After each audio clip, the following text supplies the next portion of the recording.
বাংলাদেশের ক্ষমতাচ্যুত প্রধানমন্ত্রী শেখ হাসিনার অনুরোধ সত্ত্বেও ভারত তাকে নিতে কেন বিমান পাঠায়নি তা নিয়ে এখনও বিস্তর আলোচনা রয়েছে। জনমনে নানান প্রশ্ন।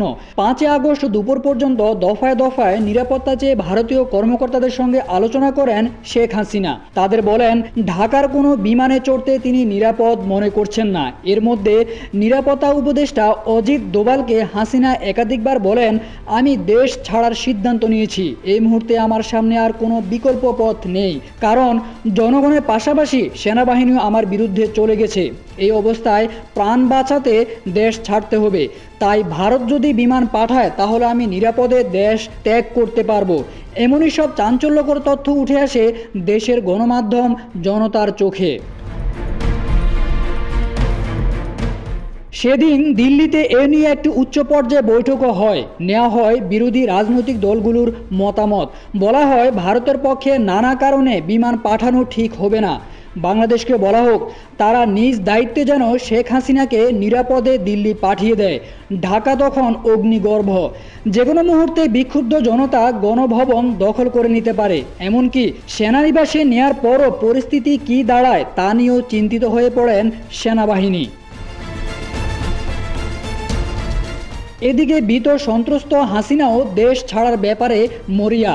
বারবার সেনা প্রশাসনকে সিদ্ধান্ত নেওয়ার অনুরোধ জানান।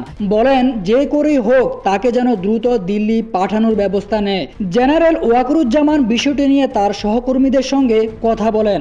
সবাই তখন এক বাক্যে হাসিনাকে বিদেশে পাঠিয়ে দিতে একমত হন। এরপরেই বাংলাদেশের নিজস্ব বিমানে হাসিনাকে দিল্লি পাঠানো হয়। প্রশ্ন হচ্ছে হাসিনাকে নিতে ভারত কেন বিমান পাঠালো না? কূটনৈতিক সূত্রগুলো বলছে ভবিষ্যৎ রাজনীতির কথা ভেবে তারা এই সিদ্ধান্ত নিয়েছে। ভারতীয় নেতৃবৃন্দ তখন যুক্তি দেখিয়েছিলেন, হাসিনাকে যদি ভারত তার নিজস্ব বিমানে উঠিয়ে নিয়ে যায় তখন আন্তর্জাতিক মহলে নানান প্রশ্ন উঠবে।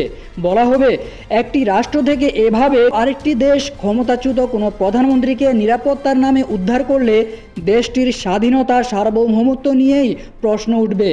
এছাড়া ভারত প্রমাণ করতে চেয়েছিল বাংলাদেশ নিজেই তাদের প্রধানমন্ত্রীকে এভাবে পুশ করেছে।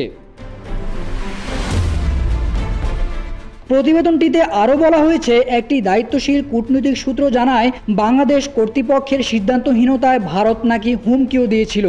যদি তারা হাসিনাকে দ্রুত না পাঠায় তাহলে বিকল্প কঠিন ব্যবস্থার কথা ভাবা হবে। হাসিনা দেশ ছাড়ার আগে নিজ হাতে 3 পৃষ্ঠার একটি লেখা লিখেছিলেন।